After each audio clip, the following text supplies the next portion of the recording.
Le premier défi de l'hôtelier, c'est de se démarquer. Le fait d'offrir une expérience propre à lui, soit au niveau de sa marque, soit au niveau de l'expérience client elle-même.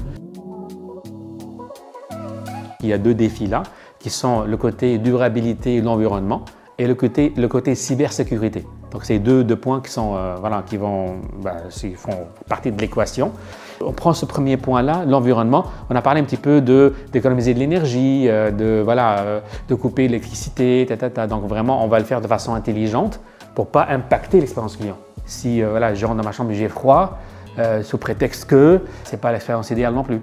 Si le système me connaît comme quoi que moi, en tant que monsieur Dupont, je préfère avoir la chambre à 20 degrés, puis je vais avoir mon cappuccino, je vais avoir les rideaux qui sont fermés, il faut que l'IA aussi l'exécute.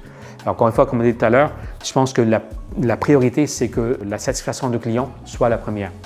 Donc, maintenant, l'environnement, oui, l'IA va le faire, couper les énergies, baisser les consommations, enlever tout ce qui est plastique, etc.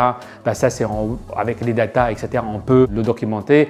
Les hôteliers ont cette pratique-là de serviettes, si on le met par terre, puis c'est une très belle initiative. L'IA, elle peut le faire aussi. Selon l'historique de ce client-là, et ça, on l'a déjà avec Muse, on est intégré avec une application qui s'appelle Hotels for Trees. C'est-à-dire que si un client décide de ne pas renouveler la serviette, Muse, on s'engage à planter un arbre dans le monde, avec une association qui est là, etc. Donc, il y a l'intégration l'IA avec ce partenaire-là qui va aller pomper. Hier, il y avait 20 clients qui ont décidé qu'on fait ce choix-là et boum, on va planter 20 arbres avec cette association-là. Donc, le côté environnement, durabilité. Le deuxième point, la cybersécurité. Ce n'est pas nouveau, gestion des data. Il y a deux volets là-dedans. Données clients, mes données personnelles, mon téléphone et puis mon email puis mon adresse. Après ça, le côté donner la carte bancaire.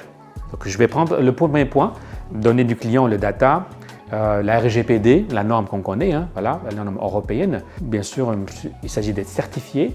Et je conseille les hôteliers de faire affaire avec des partenaires sérieux à ce niveau-là, que ce soit pour la sécurité des data de données génériques, clients, email, etc., protégés par les normes RGPD. Et aussi, après ça, tout ce qui est cybersécurité en termes de sécurité de mes données, en termes de ma carte bancaire.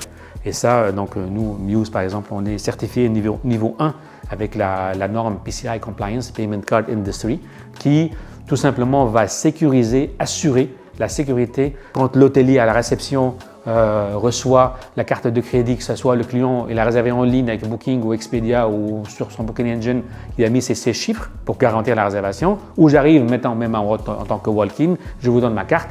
Il y a tout un volet de sécurité, puis là, aujourd'hui, c'est vraiment très, très sensible comme sujet, parce qu'on sait qu'il y a même des grosses bannières qui ont eu des brèches, des fuites de données.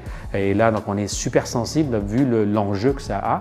Et là, avec l'IA, là où ça peut encore être plus loin, c'est comment valider la carte de crédit de M. Dupont pour sécuriser ça. Est-ce que je peux la comparer par rapport à son adresse, par rapport à ses historiques?